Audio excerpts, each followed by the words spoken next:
Invitación. Pues miren, les explico brevemente qué hicimos. Ya hace unos días ya se publicó un artículo en una revista muy conocida que se llama PNAS, Proceedings of the National Academy of Sciences, y en ese artículo sobre todo con uno de mis exalumnos, Renny Zhang, que es profesor en la Universidad Texas A&M. Pero en fin, el hecho es que ahí publicamos los resultados que tenemos muy, muy claros de la importancia que tiene el usar cubrebocas o mascarillas, ¿no? Ahora, ¿por qué? Les explico brevemente. Resulta que lo que nosotros hacemos en el artículo es explicar cómo unas partículas muy pequeñas que les llamamos aerosoles son las que son muy importantes para la transmisión de este virus, del COVID-19, y eso no se había reconocido muy bien. No somos los primeros en decir que estas partículas son importantes, pero sí usamos la literatura porque lo que han comprobado algunos epidemiólogos es que estas partículas pequeñas sí pueden estar contagiadas, sí son suficientemente grandes para acarrear el virus. Ahora, ¿de dónde viene todo esto? Pues resulta que hay una comunidad científica grande, muy, muy bien establecida, que trabaja con estas partículas pequeñitas. Son tan pequeñas que no se ven. Les llamamos en calidad del aire. Cuando hablamos de calidad del aire son las PM2.5, que son más chicas que 2,5 micras, y son las que responsables porque, por ejemplo, aquí en la Ciudad de México, pues no veamos a los volcanes, porque se ve turbio, porque hay muchas de estas partículas pequeñas. Entonces, en calidad de aire está muy bien establecido que estas, al respirar, se meten directamente al sistema respiratorio, a los pulmones, inclusive algunas llegan al corazón, porque son tan chiquitas que la nariz no las para. Y nosotros, uno de nuestros grandes logros en nuestro centro Mario Molina, pues fue ayudar a que en la Ciudad de México, por ejemplo, hubiera contingencias por partículas, porque antes era puro ozono. Y son las partículas, son todavía más importantes que el ozono, las que causan muchas muertes todos los años por contaminación en todo el mundo, no tanto en Estados Unidos, pero en muchos de los países en desarrollo, en la India, etcétera.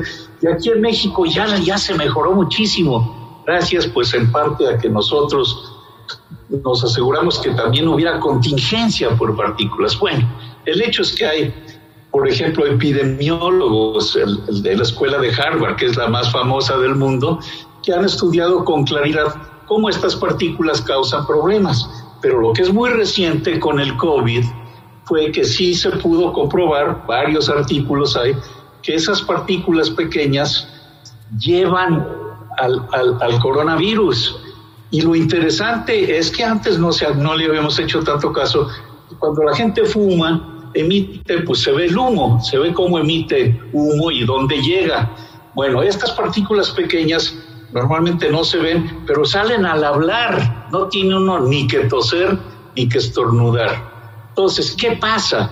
Que un error, por ejemplo, del WHO, de la Organización Mundial de la Salud, algo que estaban equivocados, es que decían que la transmisión del virus, del COVID-19, pues nada más se hace por las gotas grandotas, esas sí se ven, cuando tose uno o estornuda uno, pero esas no llegan muy lejos, y esas sí están infectadas, etcétera, pero lo que no reconocían, y apenas lo están reconociendo ahora, es que no solamente son esas gotas gigantescas, sino los aerosoles, los que no se ven, los que transmiten el virus. Pero por fortuna se pueden parar con las máscaras, pero hay una diferencia enorme al usar el cubrebocas con respecto a lo que decía esta Organización Mundial de la Salud, y es que antes pensaban que nada más era importante ponerse la máscara si es que está uno enfermo para no contaminar a la gente.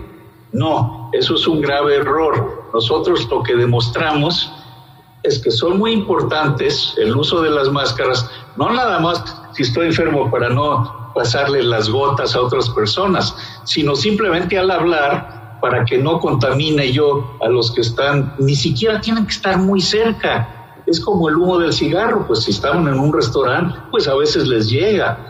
Y si hay muy buena ventilación, no es tan problemático, pero si no hay muy buena ventilación, pueden trasladarse a mayores distancias de lo que consideramos una sana distancia.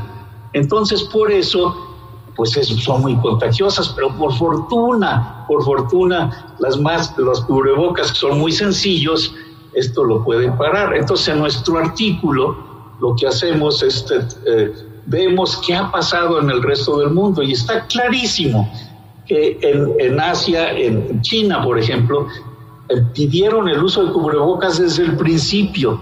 Entonces, por eso no se subió mucho la infección.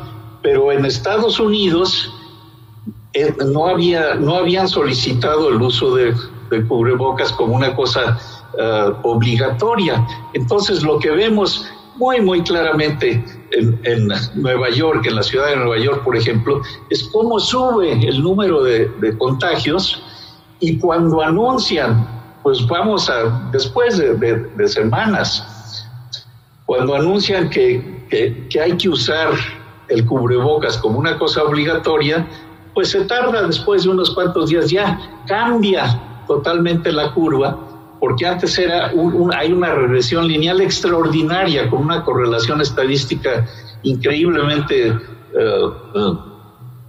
exacta, pero cuando obligan a usar cubrebocas cambia la curvatura y baja la contaminación.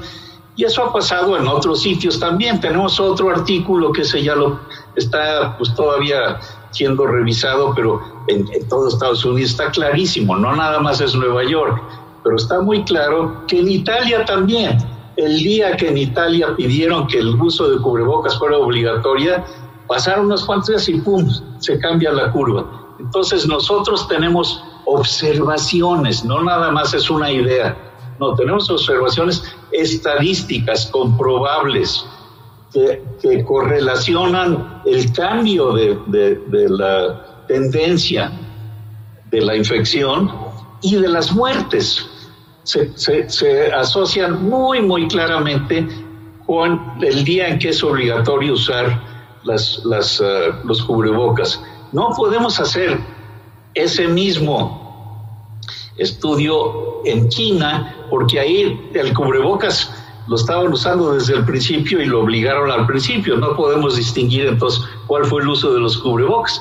Pero en China estaban usando cubrebocas desde hace mucho, precisamente por la calidad del aire. La gente no quería respirar partículas que sabemos que son malas para la salud. Entonces es una cosa casi cultural.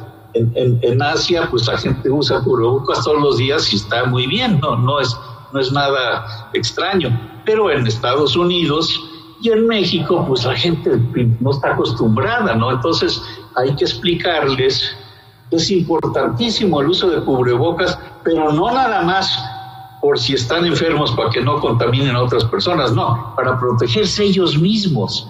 Y esa es una diferencia enorme, porque entonces, pues la gente ya va a tener más motivación para usar el cubrebocas, es para que ellas mismas no se contaminen, ¿no? Entonces, esto está muy, muy aceptado por la comunidad de expertos en calidad del aire, pero sí era una cosa nueva para los médicos y los virólogos del COVID-19. A ellos les cuesta trabajo entender la contaminación por estas partículas invisibles, porque lo que es muy sencillo es entender, pues, cómo al estornudar, pues sí, las gotas se ven y se caen y contaminan, pues, lo que está cerca, que lo puede uno tocar, etcétera, etcétera. En cambio, estos aerosoles, así les decimos, no son visibles, pero se pueden ver a través de láser, si se pueden hacer experimentos, y con todo eso pues lo comprobamos de una manera muy definitiva, y por eso nuestra recomendación muy, muy clara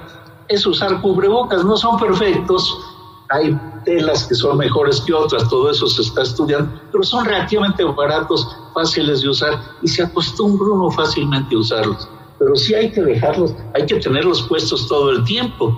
Entonces, eso es lo que queremos explicarle a la sociedad para que cuando salgan a la calle o cuando los niños vayan a las escuelas, como lo ve uno en las escuelas chinas y de Asia, pues estén usando cubrebocas, porque así se evita el uso de la enfermedad.